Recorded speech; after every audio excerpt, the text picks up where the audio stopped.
Every afternoon at 5 p.m., you could find Jason on the rusted swing in Riverside Park, hood up, headphones on, eyes fixed on nothing. It had been 3 months since his little brother Eli, only 8, was hit by a car while chasing a soccer ball. Jason blamed himself. He'd been on his phone for just a second, texting. He didn't see Eli dash into the street. Since that day, he hadn't really spoken to his parents. He hadn't touched his phone, and he definitely hadn't smiled.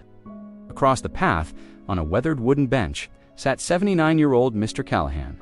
He was always there, stooped and quiet, staring at the empty chess table beside him as if it held ghosts. One Tuesday, Jason felt the old man's gaze on him. He glared back. "What?" he snapped. Mr. Callahan didn't flinch. He just pointed to the chess table. "Play you." Jason almost walked away, but there was something in the man's eyes, steady, sad, and strangely familiar, that made him sit down. Their first game was played in complete silence. Jason lost, and badly. But the next day, he came back, and the next, and the next. There were no words between them, just the moves. One evening, as the shadows grew long, Jason finally broke the silence. "Why do you play with me?" Mr. Callahan took a moment, studying the board.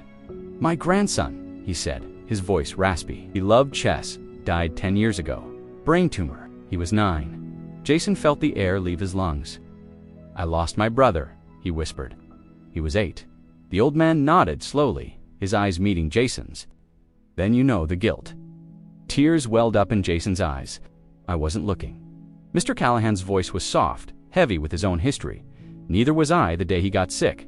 I was just reading the paper. I didn't even hear him calling for me." They sat together in a new kind of silence as the sun dipped below the trees. A silence no longer empty, but full of understanding.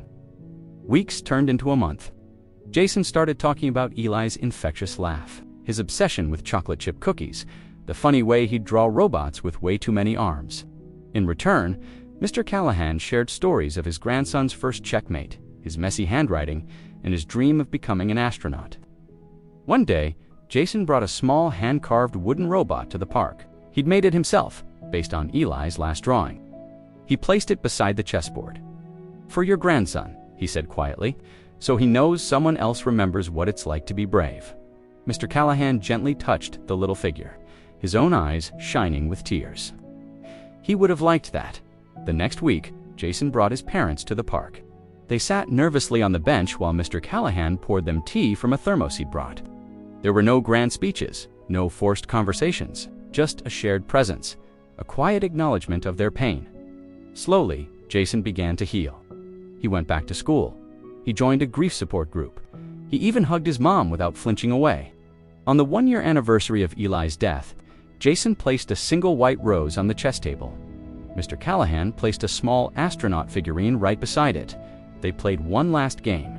This time, Jason won. As he stood to leave, Mr. Callahan handed him a small velvet box. Inside was a hand-carved king piece, its edges worn smooth from years of use. "For your brother," he said, "so he's always on your board." Jason hugged the old man tightly, a real, heartfelt hug. "Thank you," he managed to say, "for seeing me." Now, every afternoon, Jason is the one in the park teaching kids to play chess, and on the table, always visible, are 3 small items: a wooden robot, a tiny astronaut, and a white king, standing tall and proud. Because grief doesn't just end, but neither does love. And sometimes, the person who helps you carry your pain is the one who's been carrying the same weight all along, just a few steps behind you.